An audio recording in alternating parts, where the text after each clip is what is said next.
눈이 옮겨 붙는 현상인 빙의, 곡성, 검은 사제들, 엑소시스트 이렇게 대흥행을 거둔 이 영화들의 공통점 바로 악령에 사로잡혀 빙의된 사람들이 등장한다는 건데요. 자, 지난 2월 1일 캄보디아 한 영화 세트장. 이곳에서는 공포영화 룸 스피릿 룸이 한창 촬영 중이었는데요. 그런데 주연 여배우와 귀신 분장을 한 배우가 촬영을 위해 서로 호흡을 맞추던 중 무엇이 중요하다고? 다시 하겠습니다. 무엇이 중요한다면 죄송. 엔지. 뭐 촬영장에서 대사 틀린 일이야 종종 있는 일이니까 제작진들은 대수롭지 않게 넘겼습니다. 그런데 바로 그때 귀신 분장을 한 배우가 갑자기 돌변했습니다. 자, 무엇인가에 홀린 듯 다짜고짜 옆에 있던 철사를 잡은 채 상대 배우의 목을 조르기 시작했는데요. 어머. 자, 한순간에 벌어진 돌발 상황에 촬영장은 그야말로 아수라장이 되었습니다. 와, 이거 아니 뭐예요? 갑자기 지금 방금 지나간 그 목에 자국 난 게 저게 철사 자국인 거죠? 자, 저렇게 이제 난동을 부린 거죠. 자, 도대체 그녀에게 무슨 일이 일어난 건지는 정말 아무도 모를 일. 자, 이후 당시 현장에 있었던 영화 관계자 콤 소케이테이트는 자신의 얼굴책 계정에 공포영화 촬영 현장에서 벌어진 일이라며 영상을 올렸습니다. 보시죠. 지금 이제 사건이 벌어진 후인가 봐요. 그리고 직후에 벌어진 일이죠. 이렇게 제작진들이 저 한 배우를 진정시키는 모습이 담겨져 있습니다. 근데 이렇게 하니까 더 신빙성이 있다. 왜냐면 목을 조르는 영상을 얼굴책에 올렸으면 노이즈 마케팅이라고 생각할 수 있거든요. 그냥 영화 띄워보려고. 근데 이거는 일이 다 터지고 나서 급하게 찍은 거 아니에요. 그렇죠. 그제서야 전화기 끊은 거죠. 예. 이탈리아 중부 라치오주에 위치한 항구 도시 포르미아를 발칵 뒤집은 사건이 있었습니다. 1983년 어느 날 부모님과 치과를 찾은 10살짜리 소년 베네디토 스피노. 이 소년은 진료를 기다리는 동안 만화책을 보기로 했습니다. 그런데 그때 너 지금 뭐 하는 거야? 불장난했지? 아니에요. 저 그냥 보기만 했어요. 뭐 무슨 일이요? 이게 뭔 일이죠? 베네디토가 읽던 만화책에 갑자기 불이 붙어서 활활 타올랐던 겁니다. 소년은 결백을 주장했지만 그의 부모님은 그의 말을 믿지 않았죠. 그런데 베네디토가 시무룩한 채 테이블을 쳐다본 순간 테이블 위에 놓인 신문지에서 연기가 나더니 또 불이 붙었다고 합니다. 자, 이후에 베네디토에게는 정말 믿을 수 없는 일들이 벌어지기 시작합니다. 삼촌이 플라스틱 막대기를 들고 있었는데 베네디토가 쳐다보자마자 녹아버리거나 심지어 잠을 자다가도 갑자기 침대에 불이 붙어서 화상을 입기까지 제어할 수 없는 발화 능력에 스스로 공포감에 휩싸인 베네디토. 이게 진짜 가능한 일이에요, 이게? 자, 인체 자연 발화를 연구한 영국의 생물학자 브라이언 포드 교수에 따르면요, 일명 심지 효과를 원인으로 본다고 합니다. 작은 불씨가 피부를 태우기 시작해 몸의 지방과 만나면 이 지방이 연료가 돼서 마치 촛불이 타는 듯 계속 타들어간다는 가설입니다. 하지만 베네디토는 자신의 신체가 아닌 다른 사물을 태우는 능력이니 또 다른 초자연 현상으로 볼 수 있을 것 같습니다. 그 뒤 현재까지도 베네디토의 자연 발화 능력은 과학적으로 규명되지 않고 있는 상황입니다. 2018년 6월 중국 산동성 해안 도시 청도에서 발생한 기이한 현상. 이 뭐야? 이 새우가 떨어졌어? 하늘에서 불가사리 비가 내린 거야? 정말로 그렇습니다. 강한 폭우를 동반한 이 비는 그냥 비가 아닌 해산물 비. 자, 이렇게 하늘에서 내린 해산물 비 인증샷은요, 온라인에서도 아주 뜨겁게 화제가 되기도 했었는데요.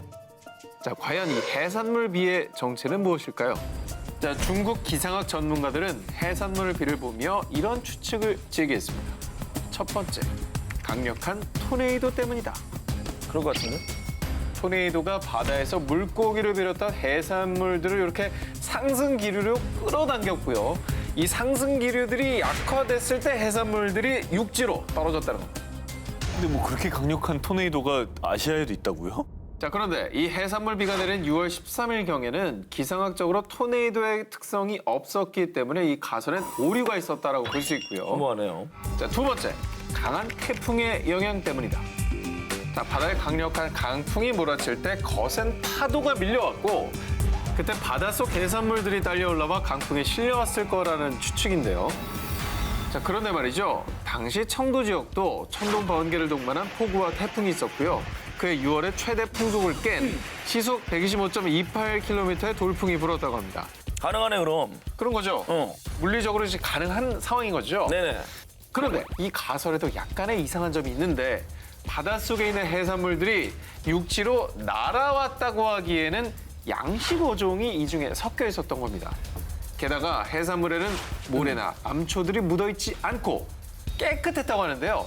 뒤이어 전문가들은 태풍이 근처 해산물 시장으로 불면서 어패류와 조개 등을 공중에 날렸고 그것이 떨어졌을 것이다라는 의견도 제시를 했는데요. 오케이.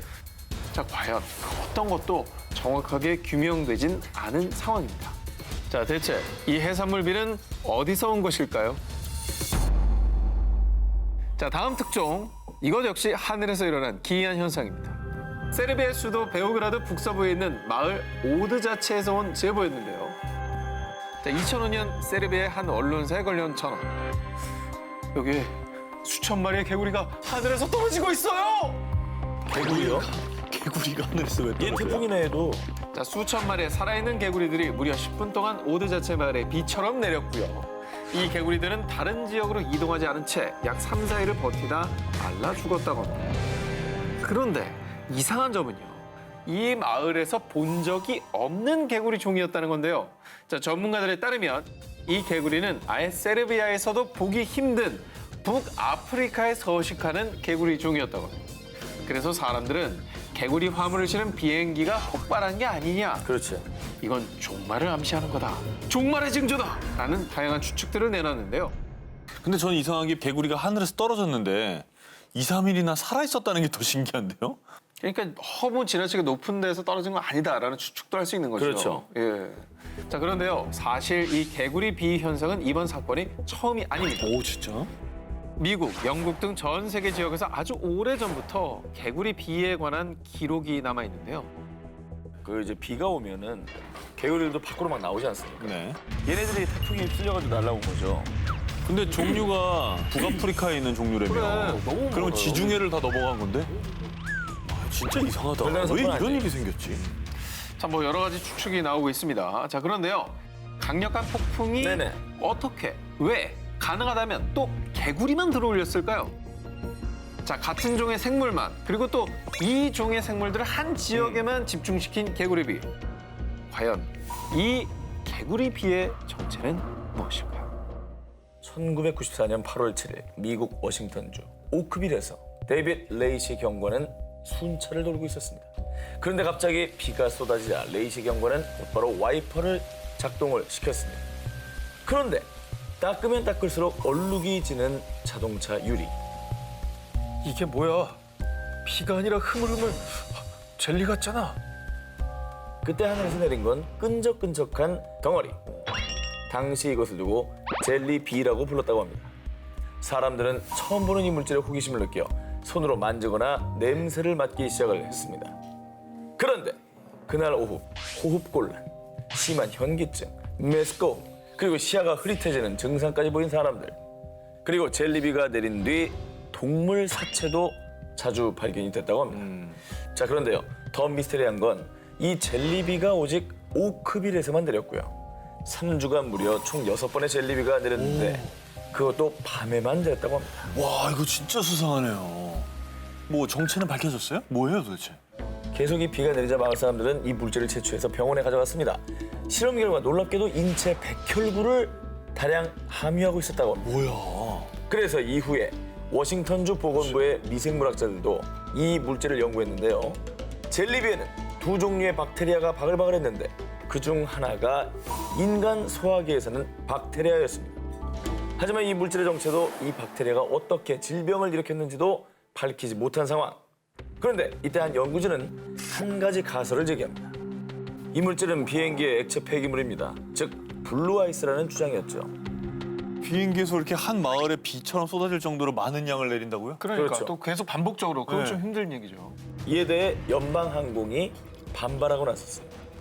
색깔도 다를 뿐만 아니라 비행 중에 블루아이스 배출은 금지돼 있기 때문입니다.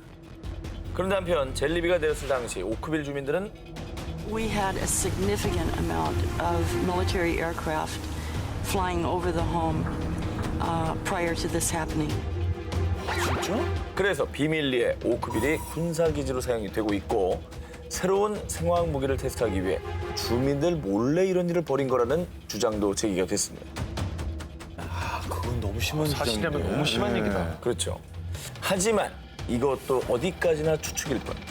정체불명의 젤리비는 그 이후 2번 다시는 내리지 않았다고 합니다.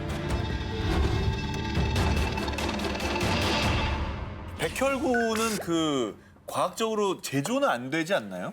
안 되죠. 사람의 혈액 속에서도 혈장에서 추출을 해야 되는 거기 때문에 만약에 진짜라고 한다면 정말 이상한 일이죠. 저는 횟수도 그래요. 한 2주 동안 6번이나 그랬다고 하고 또 6번이나 했으면 사실 자주인데 그러고 나서 지금까지 20년이 넘도록 한 번도 또 안 일어난 거 아니에요.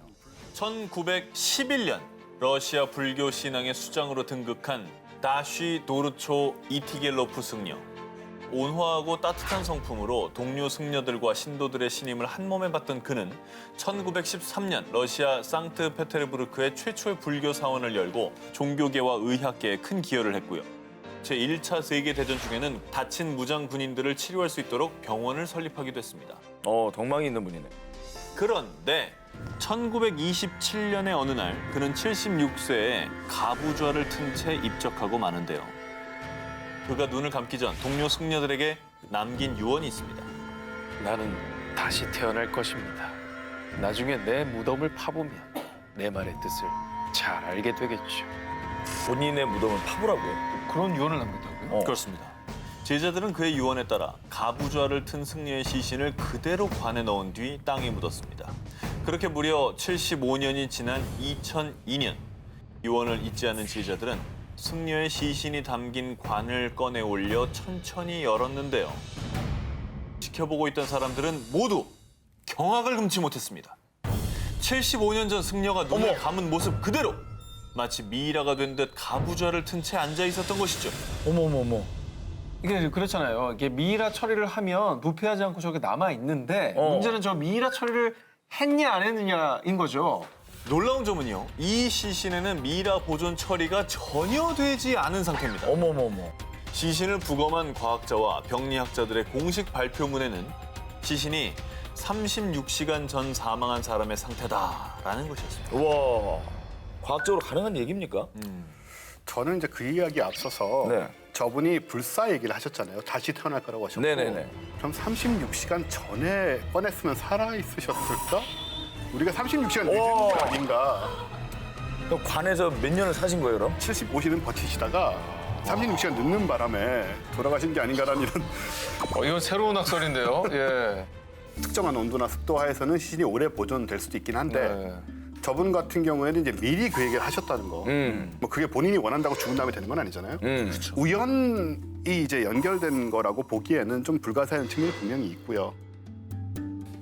이 시신은 현재 울란우대의 이볼긴 사원에 안치돼 있습니다. 참고로 이 사원은 2002년에 그의 시신이 발굴되면서 전 세계의 불교 신자들이 찾는 성지가 됐습니다.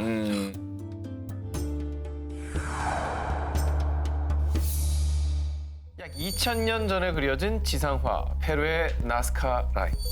이 나스카 라인 근처 또 다른 초자연적인 현상 때문에 학자들이 골머리를 앓고 있다고 하는데요. 이게 뭐예요? 동물들이 이동한 자국입니까? 1933년 처음 발견된 이 구멍들은 무려 약 7,000개 가까이 되는데요. 평균적으로 너비 약 1m, 깊이 약 1에서 2m 정도의 구멍들이 1,450m 정도 길이로 펼쳐져 있습니다. 자, 그런데 와. 정말 미스터리한 건 이 대규모의 구멍들을 누가 어떤 이유로 왜 만든 것인지 현재까지도 밝혀지지 않은 채 학자들의 추측만이 난무하고 있다는데요. 일부 과학자들은 일관되고 또 정교하게 돌을 깎아 만들었다는 점, 그리고 약 5km 정도 떨어진 곳에 고대 문명의 흔적이 발견된 것을 근거로요, 사람이 의도적으로 만들었다고 잠정 결론을 내렸습니다. 자, 그래서요, 학자들은 7,000개 구멍의 미스터리를 풀기 위해 다양한 주장을 제기하기 시작했습니다. 자, 첫 번째로 1953년 고고학자 빅터 볼프강 폰 하게는 사람들의 무덤이라고 추측했지만 구멍 안에서 사람의 유골이나 또 장신구 등 아무런 흔적이 발견되지 않자 결국 가설로만 그쳤고요. 그리고 1984년 이곳을 찾은 고고학자 존 히슬롭. 곡식을 보관했던 장소가 틀림없습니다. 라고 주장을 했습니다. 하지만 다른 학자들은 굳이 이렇게 힘들게 구멍을 파내어 큰 저장소를 많이 짓지는 않았을 거라며 반박했습니다. 2015년도에는 UCLA 대학 연구팀이 고대 잉카 제국 시절 왕에게 바칠 곡물을 측정하기 위한 장소라고 주장했는데요. 하지만 그 또한 이 험난한 곳에 굳이 이걸 만들진 않았을 것이라는 반박에 부딪히고 말았습니다. 기술적으로는 사실 저게 불가능한 건 아니잖아요. 굳이 하려고 하면 그럼요. 사람이 뭐 오랜 세월에 걸쳐서 저걸 도대체 왜 만들었느냐는 오히려 영원히 모를 수도 있습니다.